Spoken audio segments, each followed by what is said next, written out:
إلى مدينة رسول الله صلى الله عليه وسلم തങ്ങളുടെ മദീനയിലേക്ക് വരികയാണ്. ആയിഷ റളിയല്ലാഹു അൻഹയുടെ വീട്ടുപടിക്കലേക്ക് എത്തുകയാണ്. ചോദിച്ചു, ഐന റസൂലുള്ളാഹ്, ഹബീബായ സല്ലല്ലാഹു അലൈഹി വസല്ലം തങ്ങൾ എവിടെ? അവിടുന്ന് പറഞ്ഞു, ഹബീബായ മുത്തുനബി സല്ലല്ലാഹു അലൈഹി വസല്ലം തങ്ങൾ പുറത്തു പോയതാണ്, തങ്ങളിപ്പോൾ ഇവിടെ ഇല്ല.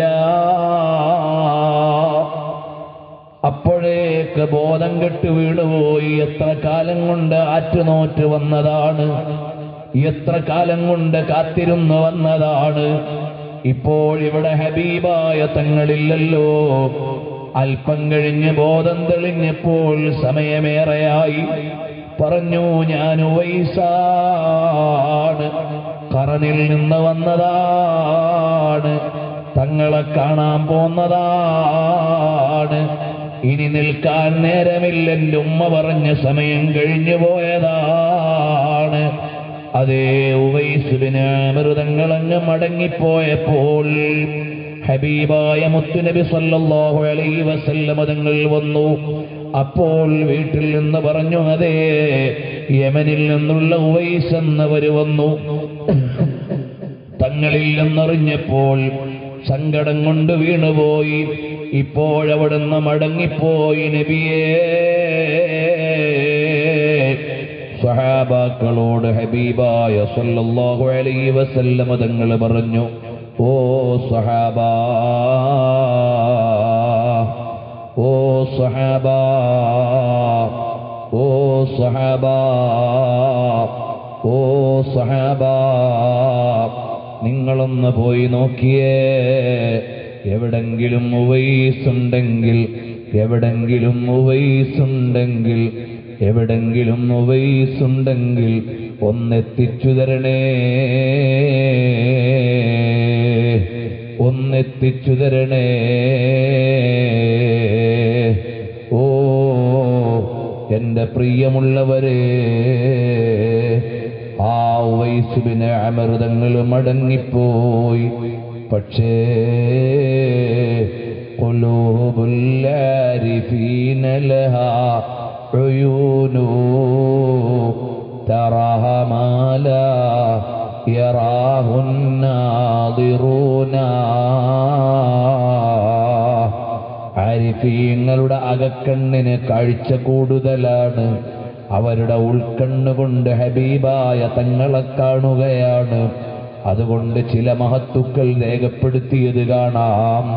മഹാനായ ഉവൈസ് ബിൻ ആമിർ തങ്ങളെ കാണാൻ നബി സല്ലല്ലാഹു അലൈഹി വസല്ലം തങ്ങളുടെ സ്വഹാബിമാരായ ഉമർ ബിൻ ഖത്താബ് തങ്ങളും അലിയുൽ മുർത്തള തങ്ങളും ചെന്നപ്പോൾ എല്ലാ സഹോദരങ്ങളും എഴുന്നേറ്റ് നിൽക്കുമോ? ഒരു 5 മിനിറ്റ്. സ്റ്റേജിലുള്ള ഉസ്താദുമാരവിടെ ഇരിക്കലാണ് സന്തോഷം. സദസ്സിലുള്ള പ്രായമുള്ള ഉപ്പമാർക്ക് ക്ഷീണമുണ്ടെങ്കിൽ ഇരിക്കാം. ചെറുപ്പക്കാരൊക്കെ ഒന്ന് അടുത്ത് വരണം. മജ്ലിസിന് വലിയൊരു ബഹുമാനമില്ലേ? പറയുന്നതാരെയാണ്? ഉവൈസ് ബിൻ ആമിർ തങ്ങളെയാണ്. ആരാണ് ഉവൈസ് ബിൻ ആമിർ തങ്ങൾ? ഹബീബായ തങ്ങളുടെ അങ്ങേയറ്റത്തെ മുഹിബ്ബല്ലേ. ഞാൻ നാളെ ഇൻഷാ അല്ലാഹു ആയുസ് തൗഫീഖ് നൽകിയാൽ പറയാനുള്ളത്, ഉവൈസ് ബിൻ ആമിർ തങ്ങളെ കാണാൻ പോയപ്പോൾ മഹത്തുക്കൾക്കുണ്ടായ അനുഭവങ്ങളാണ്. അവിടുത്തെ ജീവിതത്തിന്റെ പാഠങ്ങളിൽ നിന്നുള്ള ബാക്കി പത്രങ്ങളാണ്. അവിടുന്ന് ലോകത്തേക്ക് നൽകിയ സന്ദേശമാണ്. ഞാനിവിടെ പ്രത്യേകിച്ച് എനിക്കൊരു വിഷയവും തന്നില്ലെങ്കിലും മഹാനവറുകളുടെ വേദിയിൽ അവിടുത്തെ ബഹുമാനമല്ലാതെ മറ്റെന്തു ഞാൻ പറയാനാണ്? അവിടുത്തെ മൗലിദല്ലാതെ മറ്റെന്ത് ഞാൻ ഓതാനാണ്? അവിടുത്തെ ഒരിഷ്ടം കിട്ടിപ്പോയാൽ അതിൽ രക്ഷയല്ലേ. നാളെ ലക്ഷോപലക്ഷം ആളുകൾക്ക് ശഫാഅത്ത് ചെയ്താലും അല്ലാഹു സ്വീകരിക്കുമെന്ന് പറഞ്ഞ ബഹുമാനമുള്ള ഉവൈസ് ബിൻ അമർ തങ്ങൾ അവിടുന്ന് നമ്മളെ ഒന്ന് പരിഗണിച്ച് കിട്ടിയാൽ, അവിടുന്ന് ശഫാഅത്ത് ചെയ്യുമ്പോൾ അവിടുത്തെ മഹത്വം പറഞ്ഞ വകയിൽ തരാൻ ന്യായമുണ്ടോന്ന് എനിക്കറിയില്ല. കാരണം അവിടുത്തെ കുറിച്ച് ആരും പറഞ്ഞറിയണമെന്ന മോഹമുള്ളവരല്ലല്ലോ അവിടുന്ന്. പക്ഷേ അല്ലാഹുവിന്റെ ദീനിന്റെ മജ്‌ലിസായതുകൊണ്ട്, അവിടുത്തെ ഇൽമിന്റെ ബഹുമാനം പറയുന്ന മജ്‌ലിസായതുകൊണ്ട് ഉവൈസ് ബിൻ അമർ തങ്ങളൊന്ന് ഇഷ്ടം വെച്ച് അവിടുത്തെ സ്നേഹം കൊണ്ട് നമ്മളെ ഒന്ന് പരിഗണിച്ചു കിട്ടിയാൽ, അല്ലാഹ് ഞങ്ങൾക്ക് ആ മഹാന്മാരുടെ തണല് നൽകണേ അല്ലാഹ്, ബഹുമാനം നൽകണേ അല്ലാഹ്, ഇഷ്ടം വർദ്ധിപ്പിച്ചു തരണേ അല്ലാഹ്. പറയട്ടെ, മഹാനരായ ഉമറുൽ ഫാറൂഖ് തങ്ങളും ബഹുമാനപ്പെട്ട അലിയുൽ മുർത്തദ തങ്ങളും അവിടുന്ന് പറഞ്ഞപ്പോൾ ചോദിച്ചു, സ്വഹാബാ, നിങ്ങളെനിക്ക് ഹബീബായ മുത്തുനബി സല്ലല്ലാഹു അലൈഹി വസല്ലമ തങ്ങളെ ഒന്ന് പറഞ്ഞു തരാമോ? അവിടുത്തെ വിശേഷമൊന്ന് പറയാമോ? സൗന്ദര്യമൊന്ന് പറയാമോ? സ്വഹാബികൾ പറയാൻ തുടങ്ങി. അക്ഹലുൽ ലൈനൈൻ, അസജ്ജുൽ ഹാജിബൈൻ, സഹലുൽ ഖദ്ദൈൻ,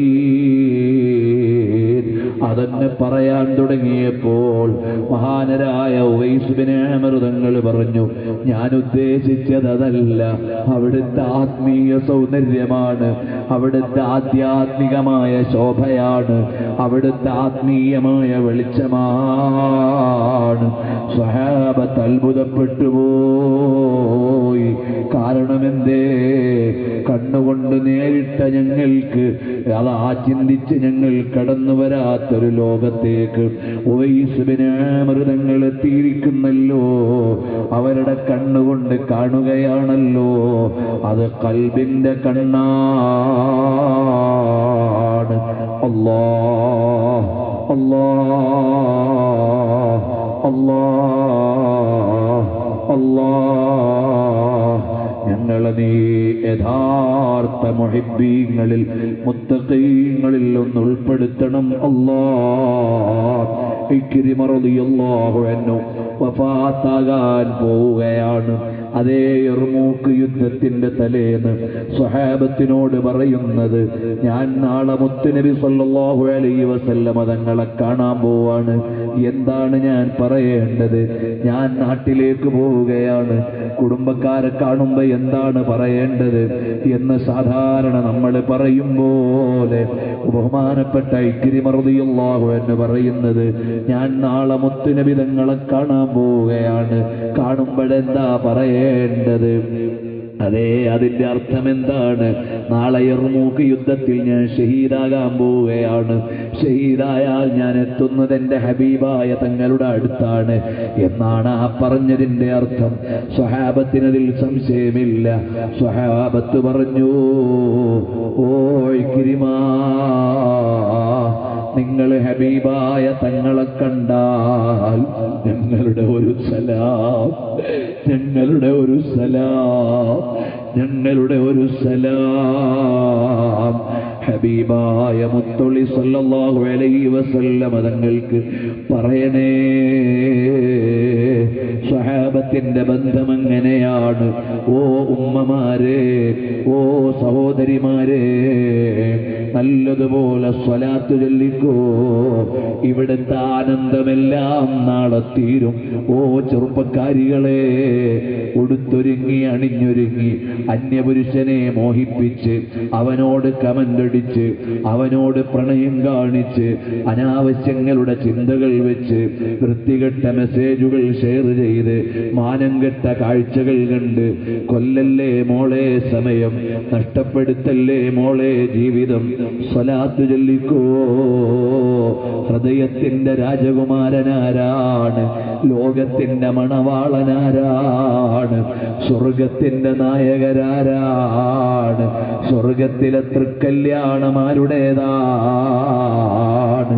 ആ രാജാവ്, ആ നേതാവ്, ആ ഹബീബായ മുത്തൊളി റസൂലുള്ളാഹ് സ്വല്ലല്ലാഹു അലൈഹി വസല്ലം തങ്ങളെ ഉള്ളറിഞ്ഞ് സ്നേഹിച്ച് സ്വലാത്ത് ചൊല്ലി മഹബ്ബത്ത് വെച്ച് ഒഴിവുള്ള സമയം മുഴുവനും സ്വലാത്ത് ചൊല്ലിയിട്ട് ഒന്ന് മയങ്ങുമ്പോൾ മദീന വരട്ടെ കാഴ്ചയിൽ, രാജാവ് വരട്ടെ ദൃഷ്ടിയിൽ, ആനന്ദമെത്ര വലുതാണ്. അല്ലാഹ് അല്ലാഹ് ഞങ്ങളുടെ ഖൽബ് നീ നന്നാക്കി തരണം അല്ലാഹ്. അല്ലാഹു നമ്മുടെ എല്ലാം ഖൽബിൽ ഹബീബായ സല്ലല്ലാഹു അലൈഹി വസല്ലം തങ്ങളോടുള്ള മഹബ്ബത്ത് നൽകി നമ്മളെയൊക്കെ മുത്തഖീങ്ങളിൽ അല്ലാഹു ഉൾപ്പെടുത്തി അനുഗ്രഹിക്കുമാറാകട്ടെ. നമ്മെ എല്ലാം അല്ലാഹു മുഖറബീങ്ങളിൽ ഉൾപ്പെടുത്തി അനുഗ്രഹിക്കട്ടെ. പ്രിയമുള്ളവരെ, ഒരു 3 സ്വലാത്ത് ചൊല്ലിയിട്ട് നമുക്ക് ദുആ ചെയ്യാം. ഇവിടെ മരണപ്പെട്ടവർക്ക് വേണ്ടി ദുആക്കാൻ വേണ്ടി കുറിപ്പുകൾ നൽകിയിട്ടുണ്ട്. അല്ലാഹുവിനോട് ദുആ ചെയ്യുമ്പോൾ തമ്പുരാനെ എന്ന് വിളിക്കാമോ എന്നാരോ ഒരാൾ എഴുതി ചോദിച്ചിട്ടുണ്ട്. തമ്പുരാനെ എന്ന് വിളിക്കുന്നതിന്റെ താല്പര്യം രാജാവായ അല്ലാഹ് എന്ന ഉദ്ദേശത്തിലാണ് പറയുന്നത്. മാലിക്കായ റബ്ബേ, മാലിക് എന്ന പദത്തിന്റെ അർത്ഥം എന്ന നിലക്കാണ് സാധാരണ തമ്പുരാനെ എന്ന് പറയാറുള്ളത്. എന്നാൽ തമ്പുരാനെ എന്ന പദത്തേക്കാൾ നല്ലത് മറ്റു പദങ്ങൾ ഉപയോഗിക്കലാണ്. അഥവാ അസ്മാഉൽ ഹുസ്നയിൽ നിന്നുള്ള പേരുകൾ അല്ലാഹുവേ, റഹീമേ, റഹ്മാനേ എന്നെല്ലാം വിളിക്കലാണ് ഏറ്റവും നല്ലത്. അതുകൊണ്ട് ഒരാൾ തമ്പുരാനെ എന്ന് വിളിച്ചതിന്റെ പേരിൽ അയാളെ കുറ്റപ്പെടുത്തണ്ട. അയാളെ ഉദ്ദേശം അത് മാലിക്കായ റബ്ബേ എന്നതിന്റെ പരിഭാഷയാണെന്ന നിലക്കാണ്. നമ്മൾ ആരും തമ്പുരാനെ എന്ന് വിളിക്കാതിരിക്കലാണ്. തമ്പുരാൻ എന്നുള്ളത് ഒഴിവാക്കി ദ്വാരക്കളാണ് ശ്രേഷ്ഠം. അത് ഞാൻ പറഞ്ഞാൽ ചിലപ്പോൾ പഴയ ഉസ്താദുമാരെ ആലിമ്യങ്ങളൊക്കെ ദ്വാരക്കുമ്പോൾ ചിലപ്പോൾ തമ്പുരാനെ എന്ന് വന്നിട്ടുണ്ട്. അവരുടെ ഉദ്ദേശം നമ്മുടെ സാധാരണയിലൂടെ മറ്റു വിശ്വാസികൾ പറയുന്ന തമ്പുരാൻ എന്നുള്ള ഉദ്ദേശമല്ല, മാലിക്കായ റബ്ബേ എന്നതിന്റെ പരിഭാഷ എന്ന നിലക്ക് അവർ പറഞ്ഞു പോയതായിരിക്കും. അതുകൊണ്ട് അങ്ങനെയുള്ള ആരെയും കുറ്റപ്പെടുത്താൻ പോകണ്ട. നമ്മൾ ദ്വാരക്കുമ്പോൾ നല്ലത് അസ്മാഉൽ ഹുസ്നയിൽ നിന്നുള്ള പേരുകൾ അല്ലെങ്കിൽ അതിന്റെ പരിഭാഷയായി